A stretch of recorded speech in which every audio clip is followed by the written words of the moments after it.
नमस्कार किसान भाइयों, स्वागत है आपका मेरे इस YouTube चैनल पर। तो किसान भाइयों, आज फिर से हाजिर हूँ मैं आपके लिए एक और नई जानकारी लेकर।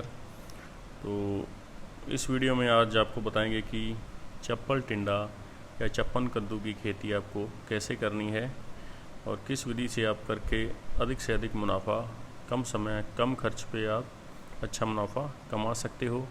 तो बने रहना वीडियो के अंत तक, बिना स्किप किए हुए पूरा वीडियो को देखना। आप देख रहे हो फार्मिंग न्यूज़ चैनल। मेरा नाम है खुशविंदर सिंह। तो शुरू करते हैं इस वीडियो को।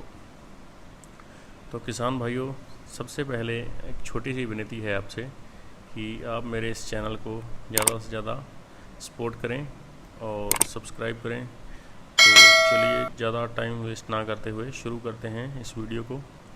तो किसान भाइयों, इसमें अपने बात करेंगे कि बुआई का समय किस भूमि में अपने को लगाना है और टेम्परेचर कितना होना चाहिए, खेत की तैयारी कैसे करनी है, बेसल डोज, बेड से बेड की दूरी, फसल चक्कर कौन से के बाद अपने को इस फसल को लगाना है या नहीं लगाना है, बीज की वैरायटी, बीज दर उपचार और खरपतवार नियंत्रण। तो सबसे पहले बात कर लेते हैं बुआई का समय क्या है इसका। तो किसान भाइयों, आप इसे 15 सितंबर से लेकर 10 नवंबर तक आप इसकी बिजाई कर सकते हो। चप्पल टिंडा की आप बिजाई कर सकते हो। ये अगेती बिजाई में से माना जाता है। अगर भूमि के चयन की बात करें तो भूमि के चयन में सबसे पहले आपको पीएच मान या भूमि की उपजाऊ क्षमता देखनी है कि 6.5 से लेकर 7.5 पीएच मान तक होना चाहिए। और खेत की अगर बलुई दोमट मिट्टी है तो सबसे बढ़िया उत्पादन देने के लिए यह मिट्टी होती है। तो आप इस मिट्टी का भी चयन कर सकते हैं। और अगर तापमान की बात करें तो अगर जर्मिनेशन के लिए टेम्परेचर होता है जो 25 से 30 डिग्री के बीच अगर टेम्परेचर आपके एरिया में है तो बहुत अच्छा जर्मिनेशन होगा।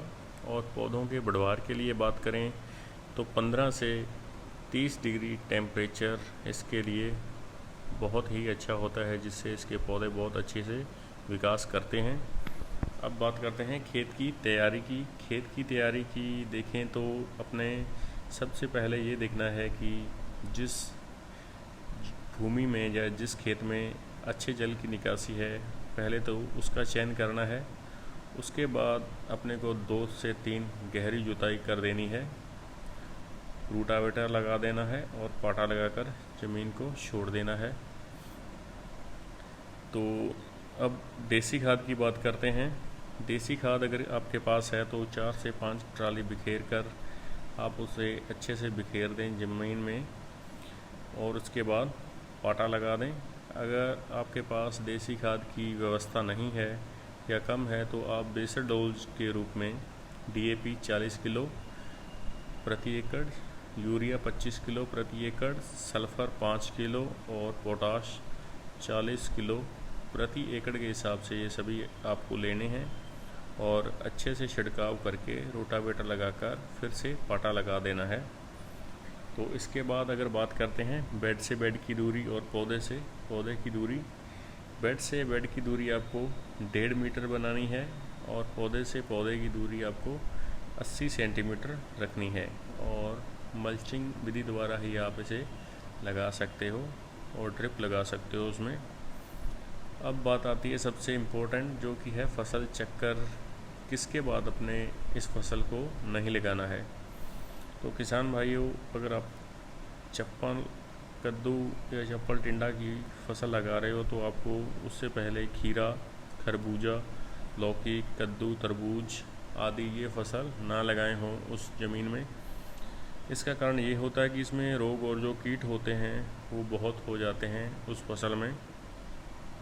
तो जब अपने चप्पल टिंडा लगाते हैं वो सभी रोग अपने चप्पल टिंडा वाली फसल में लग जाते हैं, जिससे अपने को नुकसान हो जाता है या अपने को ज़्यादा पेस्टिसाइड डालने पर फर्टिलाइज़र डालने पड़ते हैं, पेस्टिसाइड डालने पड़ते हैं फसल को ग्रोथ कराने के लिए। तो ये भी आपको ख़ास ध्यान रखना है। अब बात करते हैं बीज वैरायटी की। बीज वैरायटी की बात करें तो आपको रिजवान, मोर्गेन, चार्ली, पाहुजा का डॉन आदि वैरायटी बहुत अच्छी ये हाइब्रिड वैरायटी हैं और इसके अलावा आप अपने एरिया के हिसाब से आपको चयन करना है। जो मेरे एरिया में चलता है वो मैंने आपको बता दिया है।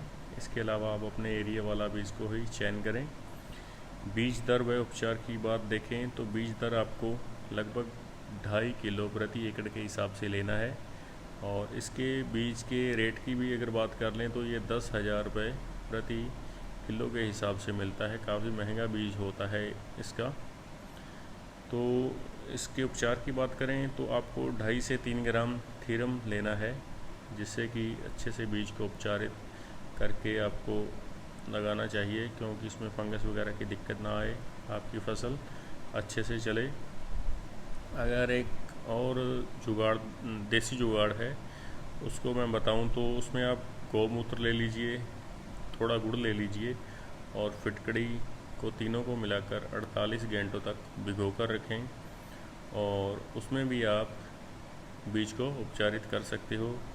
और बीज भी जब आपको लगाना है तो एक जगह पर 2 से 3 बीज लगाएं, क्योंकि कई बार जर्मिनेशन में दिक्कत आ जाती है या कई बार फंगस की दिक्कत भी पौधे को हो जाती है। तो एक आधा पौधा उसमें उखाड़ सकते हैं कि जिसमें अपनी फसल ज़्यादा मतलब दूर दूर ना दिखाई दे, सीधी ना दिखाई दे, इसलिए आपको 2 से 3 बीज लगाने हैं। खरपतवार नियंत्रण की बात करें तो बुआई के बाद आप पेंडामेथिलिन की स्प्रे डाल सकते हैं, जिससे कि आपके खरपतवार 20 से 30 दिन के बीच तक नियंत्रण रहेंगे। उसके बाद अपने समय पे देखकर आप उसकी निराई गुड़ाई भी करवा सकते हो। सिंचाई की व्यवस्था देखें तो आपको जो मेरा मेथड है, जो मेरा वीडियो बनाने का कारण है, जो मेरा तो यही है कि आपको मल्चिंग जो खेती है वही करनी चाहिए। मल्चिंग करके आपको ड्रिप लगा देना चाहिए, यही सबसे बेस्ट तरीका है। इससे एक बार थोड़ा पहले खर्च आ जाता है, उसके बाद अपने को बहुत कम खर्च देखने को मिलते हैं। पेस्टिसाइड बहुत कम डालने पड़ते हैं, सिंचाई की व्यवस्था कम, थोड़ी पानी भी इसको कम लगता है, बीमारी बहुत कम लगती है और उत्पादन बहुत अच्छा होता है इसमें। और अपनी जो फसल है वो बिल्कुल समय पर तैयार होकर जल्दी मंडी पहुंचती है और अपने को अच्छे रेट मिलते हैं। तो सभी किसान भाइयों से मेरी यही निवेदन है कि आप मल्चिंग खेती की ओर जाएं।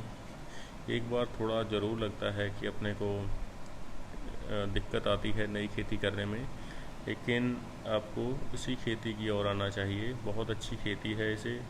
तो किसान भाइयों, आज की वीडियो में दी गई जानकारी आपको बहुत अच्छी लगी होगी, इसलिए मेरे इस वीडियो को ज़्यादा से ज़्यादा लाइक करना, शेयर करना, कमेंट बॉक्स में जाकर कमेंट भी किया करो अगर आपको किसी और फसल के बारे में जानकारी चाहिए तो फिर से एक विनती है आपकी, मेरे को थोड़ी सपोर्ट चाहिए। मेरे इस चैनल को ज़्यादा से ज़्यादा सपोर्ट करो, सब्सक्राइब करो। तो मिलते हैं अगली वीडियो में, तब तक के लिए बाय बाय किसान भाइयों।